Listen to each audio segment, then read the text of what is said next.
Welcome to Full Scope, a podcast with two guys in their 20s giving their perspective on the games that we love and the story behind it all.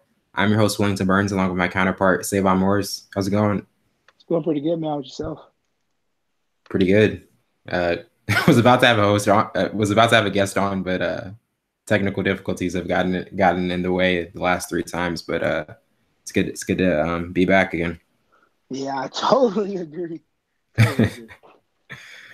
Well, we have a lot of topics to get into tonight, as usual. And to start it off, this past Sunday, after the Packers lost to the Cardinals by 3, um, Mike McCarthy was fired, and he's been with them almost 13 years and the third longest tenured coach in the league. But there was kind of like an accumulation of events with the last, two, this being the consecutive year where they weren't going to make the playoffs, and um, outside of that one Super Bowl run, they haven't been back. And he's the first coach since I think Doug McCarthy, um, uh, 46 years ago, when he was the only Super Bowl winning coach to get fired mid-season. And there have been, you know, speculation about whether they'd go after an offensive guru, just like a Sean McVay type, or somebody who can really maximize the last few years of one of the most talented quarterbacks in the league, Rodgers. So, what were your initial thoughts with that firing? Given that I'm a diehard Green Bay Packers Yeah, fan, I Packers. was Yeah. heartbroken. I think it's a similar situation when we got rid of Clint Dix and sent him to the Redskins. I know it's a business, but it's also personal, especially when you're a big fan of the football team. But at the standpoint of analysts, I understand the move. Uh, this, like you said, this is the second consecutive year that they won't make it to the playoffs. Before that, they from I believe it was 2009 to 2016. I think it was 8 to 7 years where they were in the playoffs every single year, either wild card, first round, or the conference championship. But a lot of things have plagued the Green Bay Packers in the tenure of McCarthy, whether it was a lot of injuries, especially at the linebacker position in the secondary, um, and not season opportunities like in 2014 when they blew like a 15, 60 point lead to The Seahawks. 2014 to the Seahawks, and we could have went to the Super Bowl. And then the year after that, and then even the year that after the year we won the Super Bowl, went 15-1, and we lost the first round of playoffs to the Giants. Giants. Not only we lost, we got blew out. We got embarrassed. So I understand the move. We're trying to transition into another head coach, but it definitely hurt at my standpoint, especially becoming a Green Bay Packers fan. Man, it's gonna hard to see him leave. Yeah, and I mean this is considered one of the most conservative franchises in the league, if not the most. Yeah, And them making a move, to me, like, the decision wasn't surprising. It was the timing of the decision. And but I guess losing to one of the worst teams in the league. I mean, with the Bears and the Vikings losing on the same day, there was a chance that they could still be alive for a playoff berth. But do you think such a bad loss at home, when they still had a chance to be in the running, even though their chances were slim, was kind of maybe like the overruling, decider? yeah, I think so because we already knew he was on the chopping block for the last couple of years. I know definitely from 2016 into present that they were looking for, especially when we got the new general manager in there, and then the CEO has been a CEO for a long time. But the direction they want to go into is kind of going young. So they drafted like 3 or 4 wide receivers for Aaron. They got rid of Jordy Nelson. They brought in Jimmy Graham and Kendrick. So they're trying to have a similar veteran at certain positions, but they want to go young for Aaron. So we'll have options because Randall Cobb is still facing injuries. Mm-hmm. Devontae Adams is becoming one of the best wide receivers in the league, not top 10 wide receiver. But the direction they're going to, they want to go into air raid. And we haven't had a running game in a long, long time since Eddie Lacy. And before that was Ryan Grant. So the loss against one of the worst teams in the NFL is definitely indicator like we got to change, and we got to change now.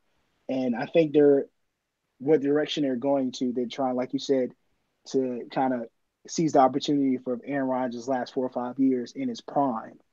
So Hmm. they wanna because we've had similar runs that we could have went to Super Bowl, but we just didn't seize the opportunity. That's what they're trying to do now. Yeah. So do you think that they'll, because I think the Rams quarterback coach, Zach Taylor, has been named as a possible candidate. Mm-hmm. Do you think they're gonna kind of want to go after like an offensive guru? Because the Rams did that with McVay and the Bears did that with Nagy, and both obviously Rodgers is gonna, be really good in any situation, but obviously, especially with the offensive guru, maybe that can enhance the offense. Zach Taylor is definitely one of the candidates I would like to be a head coach for us, especially with the Rams being a quarterback coach and all that stuff. But I think the two guys, well, I'll say two. I know Josh. I want to say Josh Josh McDaniels, yeah, McDaniels, but what he did, what he the did the Colts. same day, I don't think he wants to because he's had that experience of being a head coach and he wasn't successful. So I think he's hesitant of trying to get the reins of an NFL team, but it has to be the right NFL team for him.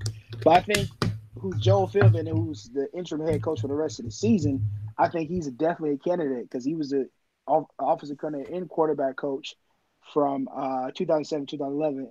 In that time span, we won the Super Bowl and went on a 15-game winning streak until we lost the last game of the season because we didn't play our starters. But he's a great choice. He's not. I mean, going to the right team. He went to the Miami. He was, successful but unsuccessful in Miami. But I really think he knows the system well. He's been around the organization, and people love him as a coach. And he doesn't play the Hmm. radio. If you ever watch Hard Knocks when Miami was there, he Yeah, does not play the radio, and he's real old school. And I like Lincoln Riley, Oklahoma. I like him. Most high power offense for the past 4 or 5 years with Baker Mayfield and now with Murray. Kyler Murray. I love the air raid. That's what Aaron Rodgers at his best, moving in the pocket, creating throws, and I think that type of offense can transition over into the NFL because that's where it's transitioning anyways, the air raid and running backs becoming wide receivers and you have to be versatile on the football field. So I like those two guys, Joe But Philbin and Lincoln Riley. he wants to help out Baker in Cleveland, right? Yeah. That's probably Yeah, but I don't think they'll hire yeah, a college coach. college football coach. I don't think so. Because no, I don't think so. Yeah, I I don't don't think see that so either. at all. And Baker said he's not like gonna be extremely aggressive and pepping and hyping them up to do that, make a decision like that. Right, and I definitely agree. But if any opportunity is good for him from the talent standpoint, I think will be Green Bay Packers because now Yeah. you don't have to coach up a rookie quarterback. All you gotta do is enhance what Aaron Rodgers already done. You have the weapons. You already drafted a bunch of wide receivers that are learning the system, learning what kind of quarterback Aaron Rodgers is, and you just add on that. The running game is working now. Aaron Jones is coming.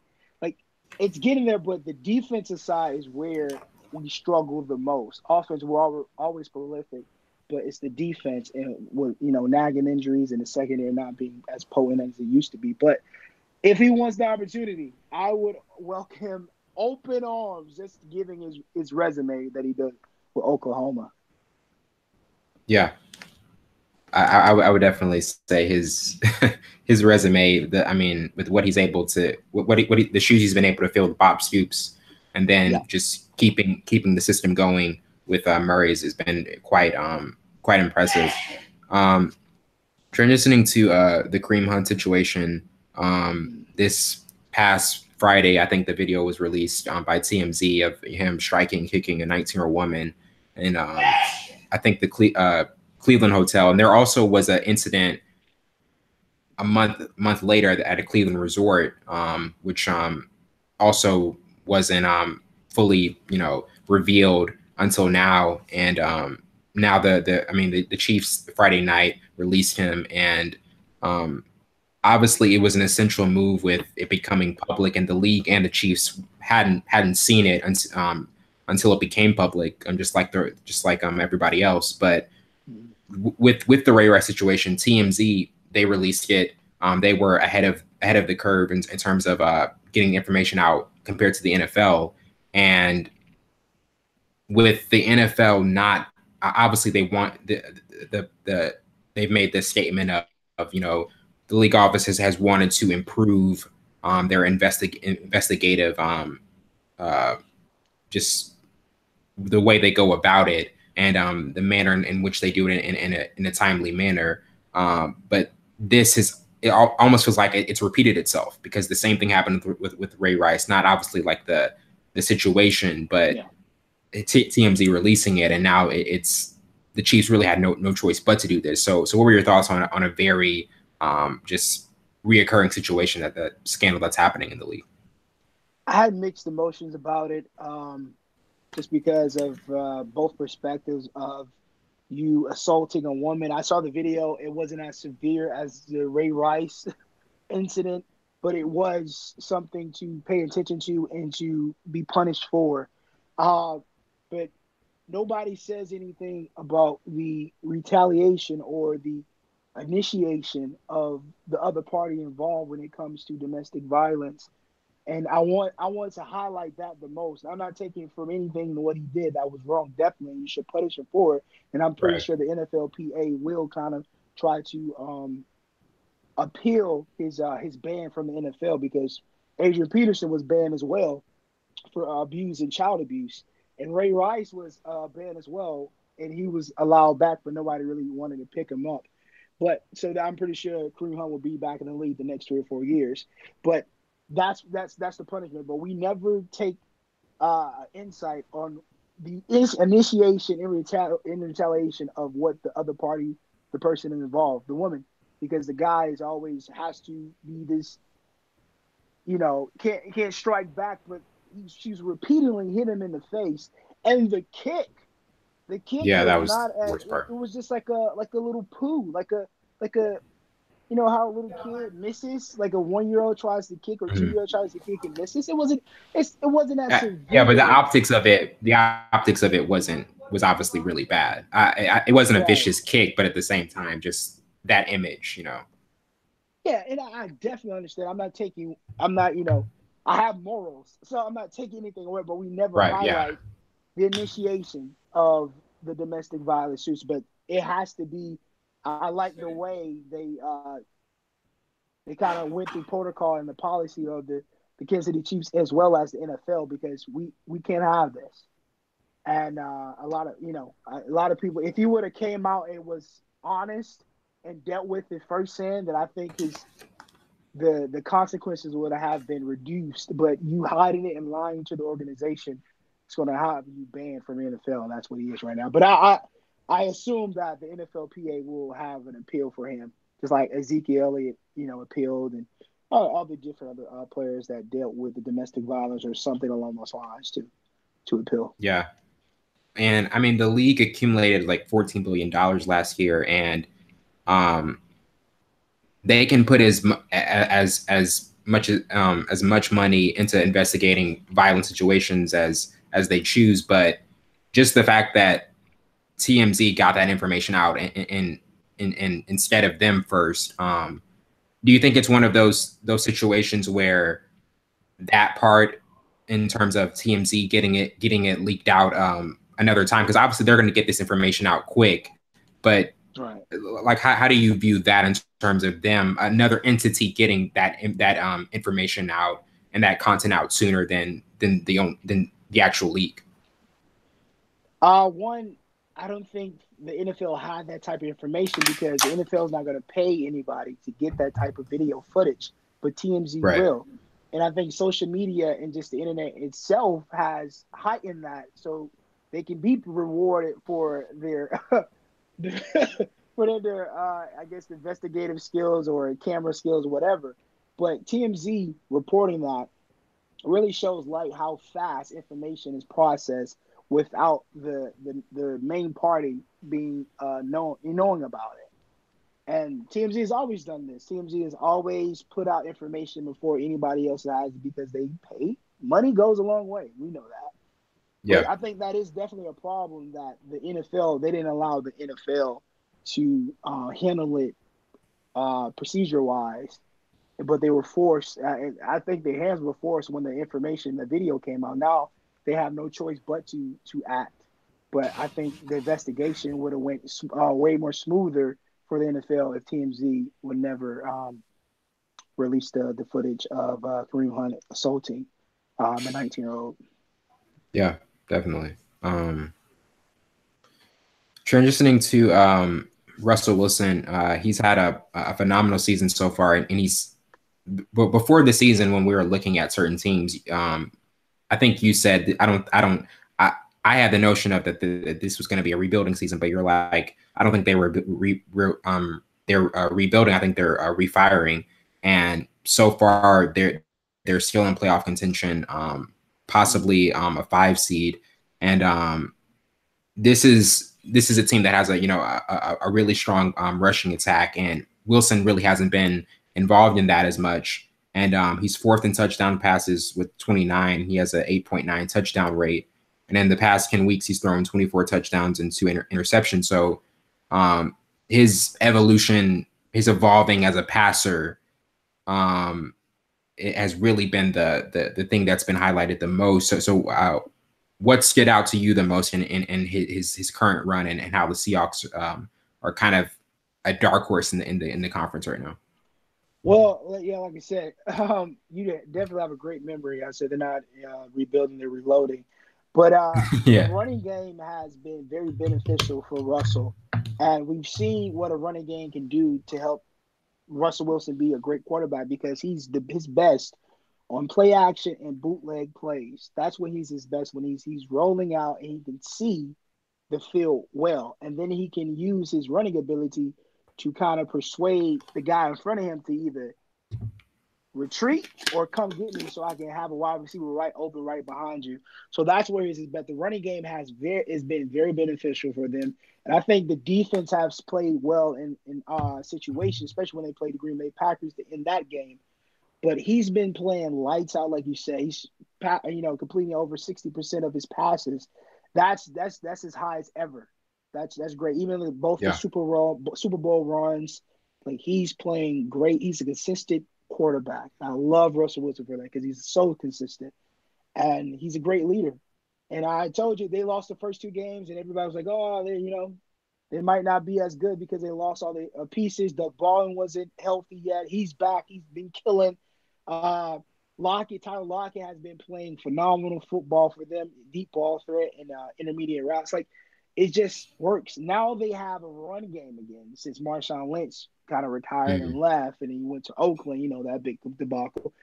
But now they have a couple young guys. They split reps, but they are doing a phenomenal job. They're number 1 in the league, averaging 150 yards per game. That's big because that allows, like I always say, that allows so many options for your offensive coordinator to go to. So Yeah.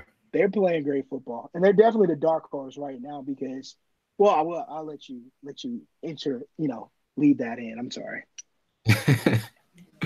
But he had 86% of the Seahawks total scrimmage yards in 2017, and I think 37 of the 38 offensive touchdowns. So obviously he's capable of a season like this, but with all the star power that kind of left and subsided, did you kind of feel like he could still be in that top tier of quarterback play, even with kind of some of the star power going away? Oh yes, he's definitely is. He's definitely a top 10 quarterback. I probably inching at number 6 or number 7 for me. I have a couple Mm-hmm. guys before him, but he's definitely a top 10 quarterback because he's consistent. That's the one tangible thing that you want in a quarterback. He's consistent and he's a fighter. He's a winner. Excuse me. He finds a way to win, and he has so many weapons in his arsenal that he can use, especially his running ability and his IQ. He's super freaking smart. Yeah. But this guy, man, he's he's defied all odds, all gravity. Short quarterback, not as fast as people think he is. He's super quick though, but it Yeah. didn't seem like he had a big arm. They say he couldn't stay in the pocket, see over offensive linemen. All these negative uh, comments about on his draft profile, but he has defied all odds, going to back-to-back Super Bowls. Should have won 2, should have won back-to-back. But we all know Yeah. that Definitely. situation, that point That there. debacle. Yeah, but see, look, I was gonna use the bomb because I know if I use it again, it's gonna continue to recur. So I said something I else. swooped in and saved the day. Thanks, Wellington. Thanks, buddy. Transitioning to the NFC East, Dallas is currently on a 4-game winning streak, and ever since their acquisition of Amari Cooper and the change of the offensive line coach, Yes. the offense has been clicking, and the defense is extremely stout. They have the 4th best red zone defense, 3rd best scoring defense, and the best, pretty much probably the best linebacking duo in the league. I would say definitely, but they're Oh yeah. definitely up there, and with the Eagles, the game they're going to have with the Eagles, the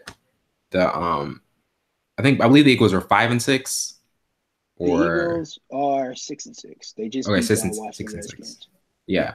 So this upcoming game is going to be pivotal in terms of who can ride a strong lead into the last 4 games. I don't think Dallas has any opponents left with a winning record, but with both of these teams, and especially with the Redskins, the injuries piling up,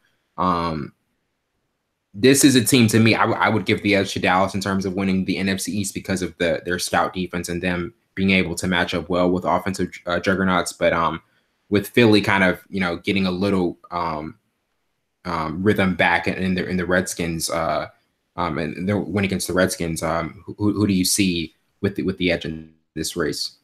I definitely have to give it to the Dallas Cowboys as well, just Yeah. because they're firing on all cylinders. They saw all the. You can say a lot of things about Jerry Jones. Let me say that you like a lot of things about Jerry Jones, but you can't take Mm-hmm. away his ability to find players and find things that work for his football team. That's why they won 3 championships in a row, because he's a football guru. He's the only one of the only owners that has his hand in picking draft picks and finding players, and I applaud him for that because he does a great job. So you see, they just made changes. You get rid of your offensive line coach, switch that up. You go get a player that you've been missing. Amari Cooper, he's a deep ball threat, and he's a guy who can make people miss in the open. He's a good wide receiver, but he had some plaguing injuries with the Raiders. But now, excuse me, I feel like he's back. He's the Alabama wide receiver we've seen on Saturdays, killing everybody. You know, but then you have Zeke. They're starting to get Zeke going again, and they have the best, the best, the I'm gonna say it again, the best Yeah. screen game in the NFL. They score more on screens than anybody in the NFL. Their chances of scoring on a screen is 65%. That is insane. That's extremely insane. So having Zeke and Dak settle down and not letting him do too much. If you give Dak a lot of things he has to do, because you didn't have Dez Bryant, your wide receiver core was kind of young. The guys don't really know. You have chemistry. Terrence Williams not the number one guy. Zeke was kind of getting bottled up. But now they turn around and their defense is playing good, top 10 in every category. Only allowed 91 rushing yards to number 4. Only allowed 243 passing yards to number 6. Overall, teams on average 315 yards on them. They're number 5. That's what they've been missing for the past 5 to 6 years. A defense that's playing, and it's led by who? Mr. Smith. That I thought was going to be a bust. I thought he was going to be a bust for Notre Dame. And then you Yeah. draft this big, gigantic guy from Boise State named Vin Hoy, who's been playing lights out in the place of Sean Lee, who can never play an entire season healthy. But they're playing good. I have to give it to the Dallas Cowboys. They made the right decisions, right choices to make their team better. 4-game winning streak. They're about to go on number 5. They'll beat the Philadelphia Eagles. I think they win out. Yeah, I think so. The Colts game is an interesting one though, because I do like what the Colts have done with their offense, even though they struggled a lot against Jacksonville. But to me, this Dallas team is really shaping up. I mean, has a great defense, and as long as they can run their offense through Zeke and Yeah. obviously with Amari Cooper playing exceptionally well, they have a chance to be pretty good down the stretch. I totally agree. Transitioning to college football, Ryan Urban Meyer stepped down as the Ohio State head coach following the Rose Bowl, which will be his last game, and it's obviously he's one of the greatest coaches ever, and I think he's got the best record among active FBS coaches. Won 3 titles. One of only 2 coaches currently to win 2 with 2 different schools, and Nick Saban was the other. And so with the health issues and obviously the Zach Smith fallout, that there's been um, uh, a ton of scrutiny with this season and the pressure that he's been under, and especially against the Maryland game, you could see like he was out of sorts emotionally, but it didn't just seem emotionally. It seemed like there were also some physical, some health issues as well. But with this departure, and just so many other details in between, and reading in between the lines with maybe why he did leave after a season with a lot of distractions. What were your thoughts on his decision? And also, how do you think he'll be remembered? He will be remembered as the guy who has the most wins in the first 17 seasons, which is 886. And that list includes no other than Bob Stoops, Tom Osborne, Mark Rich, and Joe Paterno, all Hall of Famers of college football in my eyes.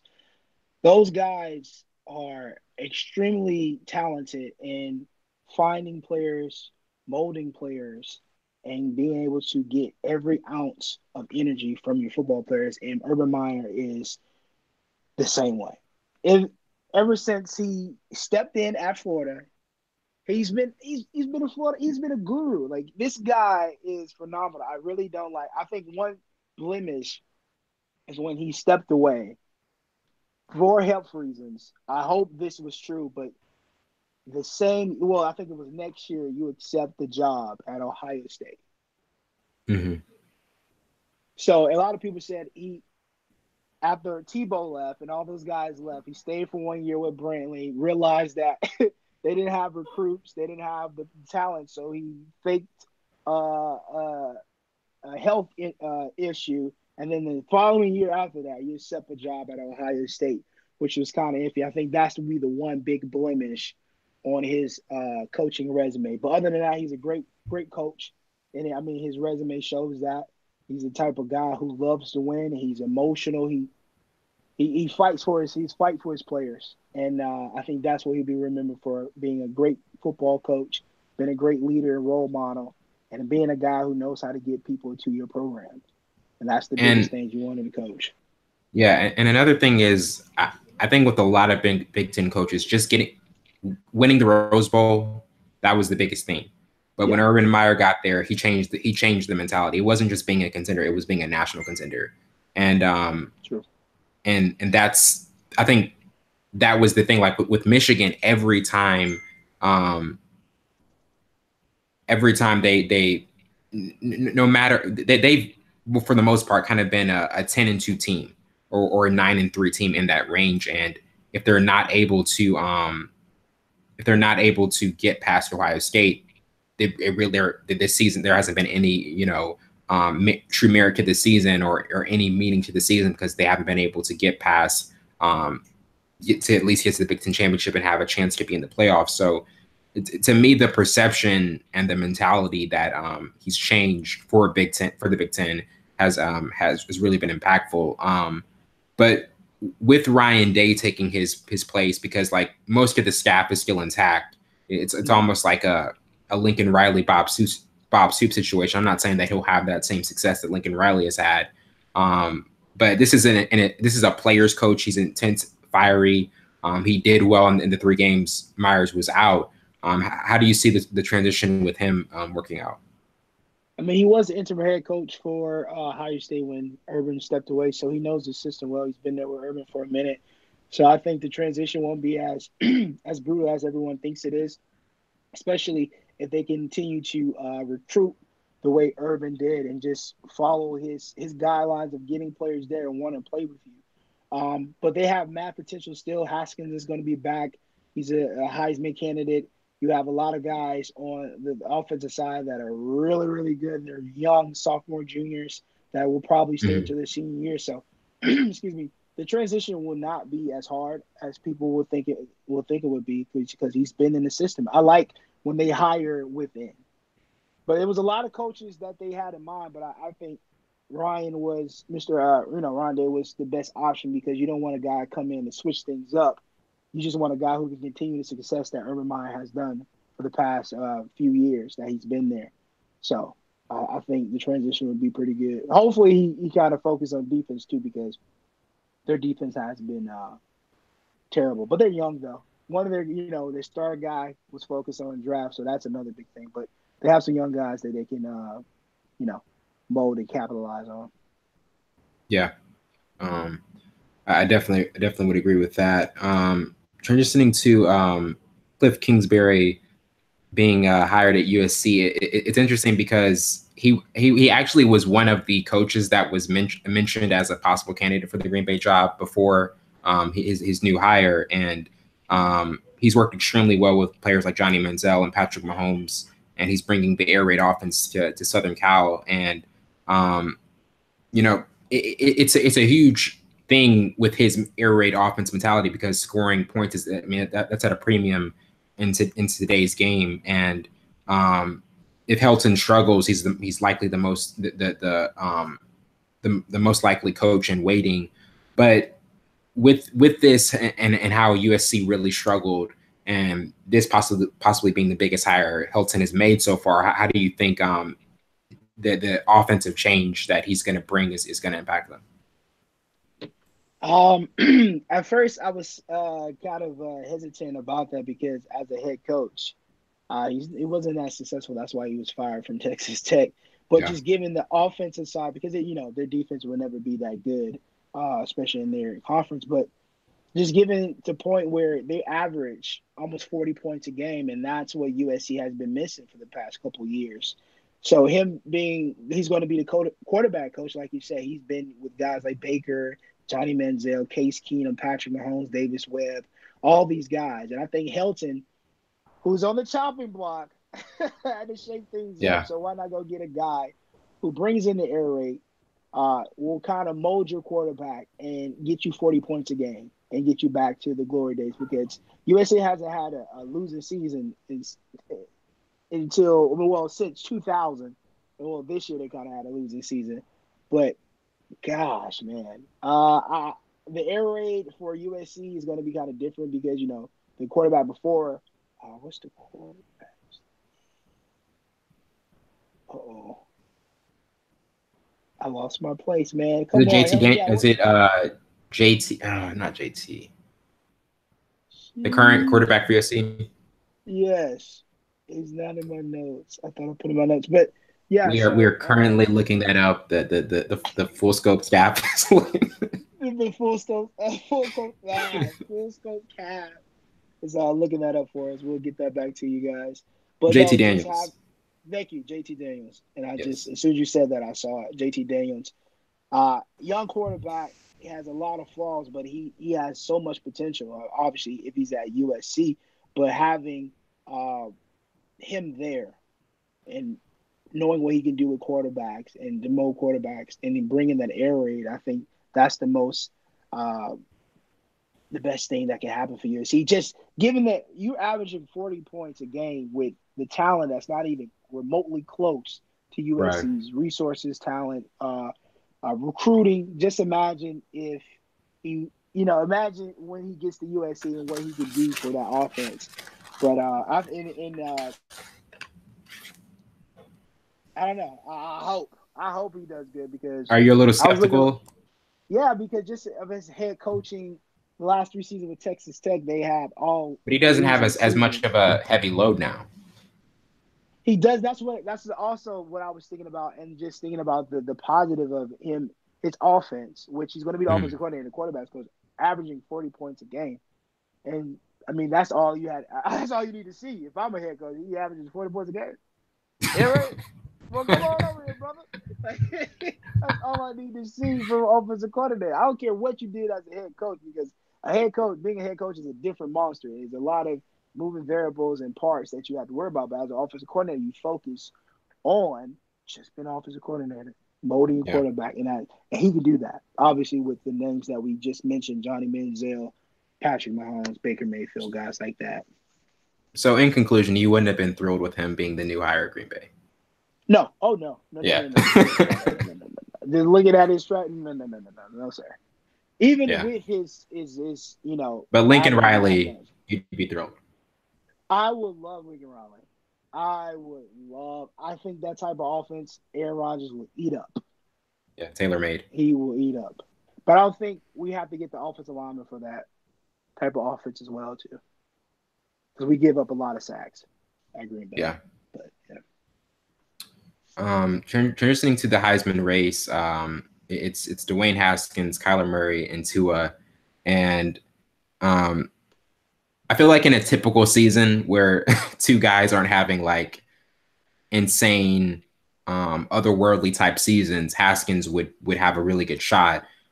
He's broken a ton of Big Ten records, held by Drew Brees, and I think the Big Ten championship, he had an 82% completion percentage and five touchdowns, only one pick. So he had an amazing game.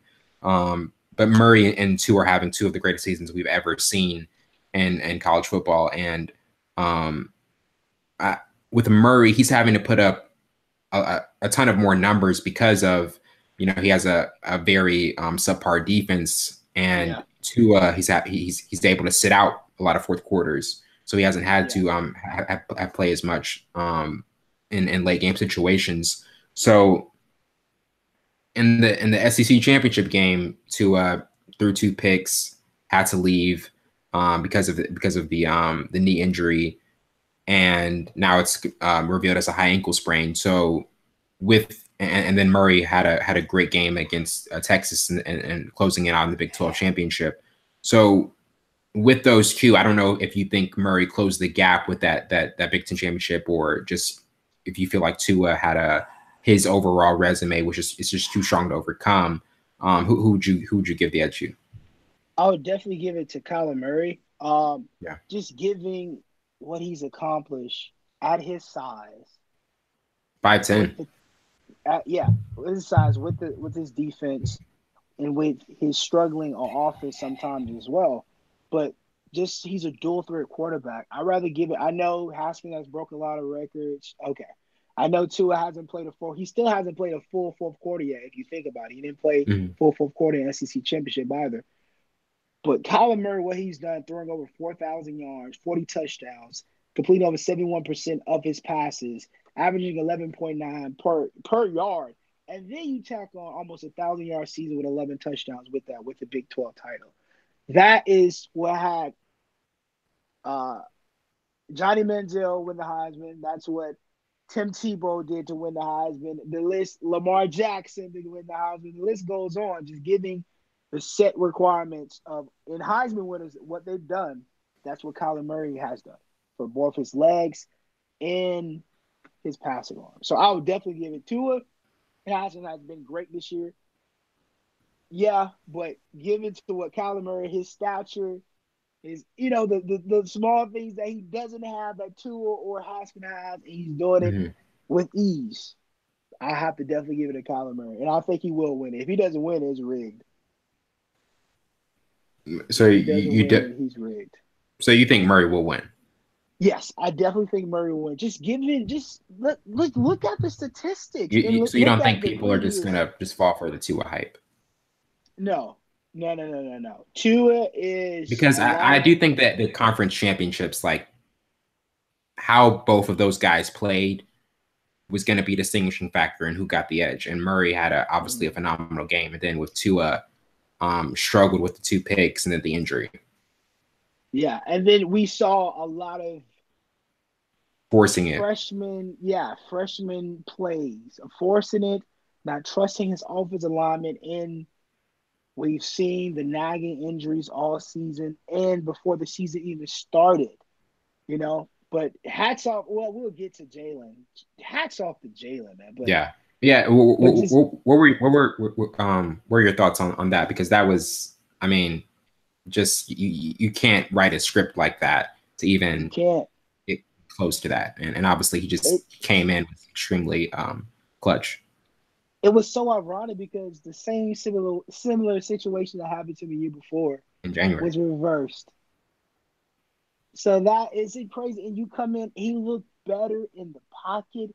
He looked more accurate. He looked more confident.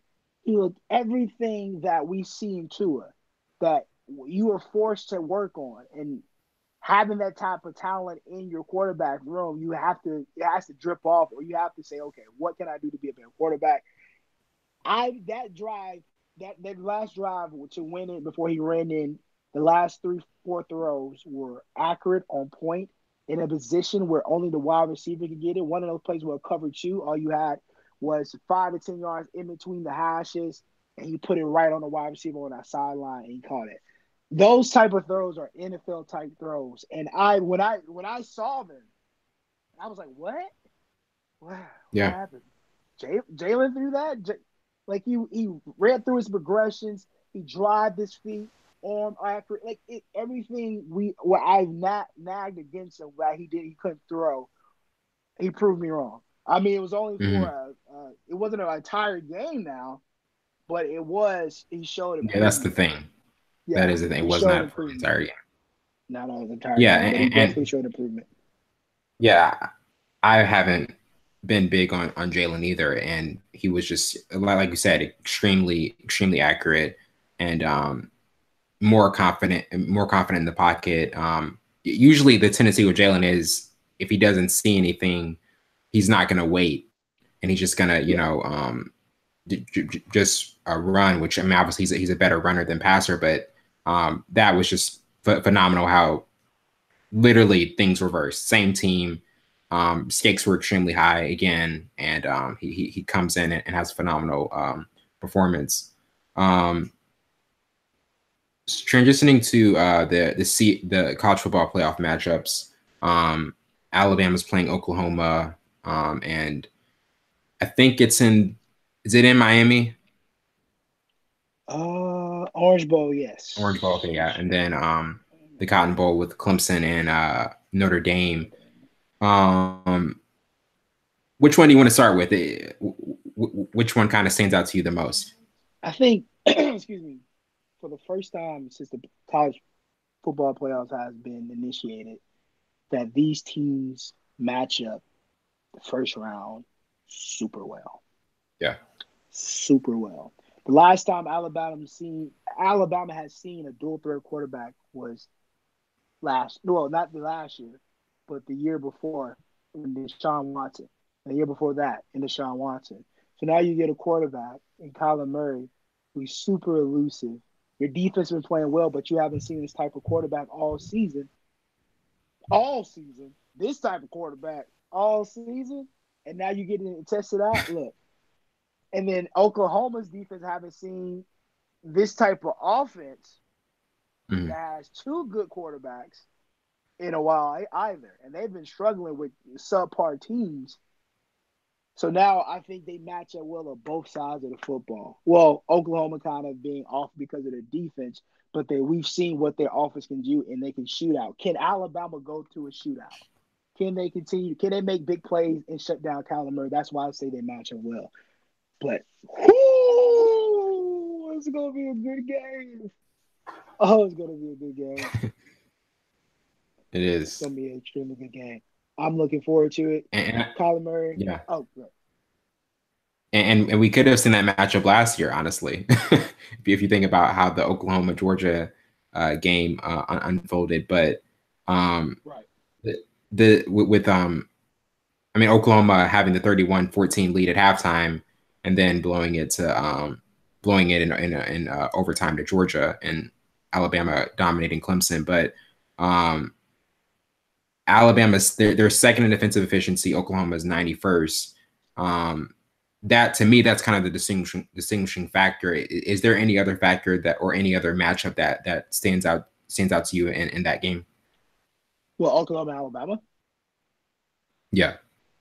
If Tua is healthy.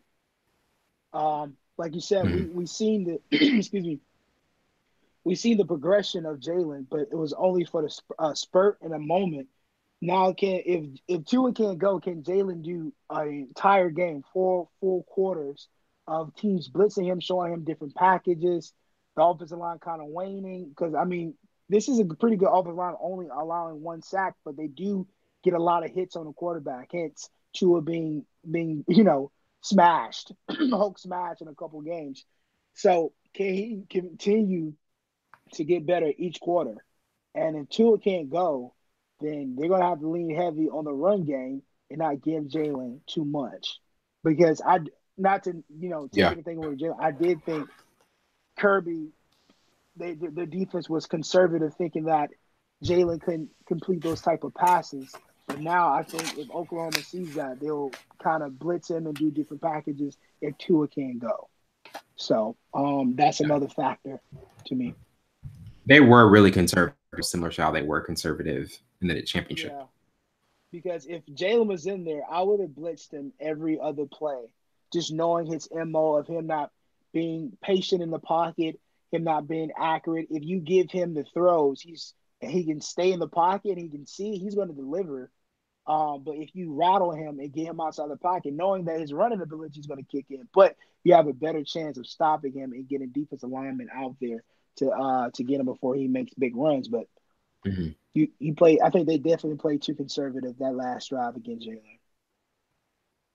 Um, with Clemson and Notre Dame, obviously the Notre Dame has a really good running game, and Ian Book, he's given them more balance on offense compared to what Brandon Wimbush to do. But to me, Notre Dame, they haven't faced the elite level of athletes that Clemson has, Mm-hmm. and with Clemson, the pass protection had the going against a formidable front seven like they did in A&M and Boston College. That's when they struggled the most with their pass protection, and they're facing a pretty good front seven in Notre Dame.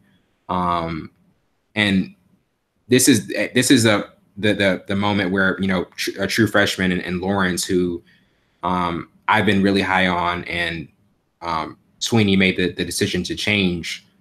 They'd probably still be in the same situation with Bryant, but he felt as though Lawrence was the more dynamic player, which I think so too. Um, what are your before we close this out? What are your thoughts on this matchup? Excuse me. It's going to be what the front four does in stopping Mr. Dexter Williams because he's been loose. He reminds me of a Brandon Jacobs and a taller Adrian Peterson, how high he runs. But when it's time to get low and use those pads, he can do that also. But he's definitely a big back like Derrick Henry as well. So what that defensive line can do in stopping and bringing pressure to Ian Book as well. But what you have to do against Trevor Lawrence is not give him easy throws and pressure him. And I know that's not easy. It's easier said than done because he is a good quarterback. He has extremely strong arm. He's accurate more so than a lot of quarterbacks in college football. But he has all the tangibles. But you have to bring that young, inexperienced player out of him. You have to find a way to get that out of him because at the end of the day, he's still a freshman quarterback who will force passes. We've seen that. Who will not go through his progressions. We've seen that. And who will get rattled in the pocket. And we've seen that. You have to bring that inexperienced rookie freshman quarterback mindset out of him. Get it out of him early and don't let Sweeney get in his head to bring him back up. You have to take him out the first quarter. Not like, Yeah, take him out like, hit him. But hit him. But take him out his game. do Get him out his that. game and get Travis. Don't let Travis get loose. Do not let Travis get loose because he's a streaky guy. He reminds me a lot of Le'Veon Bell. He's super patient. He's not going to stray. He's super patient in the hole. Like I've never seen a college running back run like that until they get in the NFL because everything is fast Yeah, paced. Get in there, get into the holes, but he's super patient. But you got to bring the inexperienced young guy out of Trevor Lawrence to beat Clemson. yeah, I would agree so too. And um, I mean, they're secondary, Notre Dame secondary is really talented, but with Julian Love and Eloy Gilman, but it's going to be interesting to see how they deal with a very talented skill set of receivers who this is what Lawrence has at his disposal and how they match up with that. Any edge, any team you like in both matchups, or is it's still kind of too close to call? Okay. If Tua can't go, I give the edge to Oklahoma. If Tua cannot go, Mm-hmm. and I'll have to give the edge to Clemson. Yeah, Because it's going to be extremely hard to bring that inexperienced young guy, Trevor Lawrence, out especially of if his offensive line. Yeah, especially if his offensive line is blocking it's him. like, hey, do this, bring it out of him, Yeah, but it's but gonna be I hard don't to do. think Notre Dame could do. Yeah, I don't think Notre Dame could do that. But I think Clemson can Yeah. stop Big Dexter Williams. I think that's their MO. Mm-hmm. And if they stop him, then they're kind of one base team. We run it until Yeah, you can't stop it, and then we open up the playbook a little and bit. short But passes with Book. yeah. So Clemson's gonna win, and if Tua can't go, I give the edge to Oklahoma because I don't think Jalen can go in a shootout with Kyler Murray. Oh no, Not at all. Yeah, I would agree. Well, that wraps it up for Williams and Burns, along with my counterpart, Savon Morris. This has been Full Scope. See you later.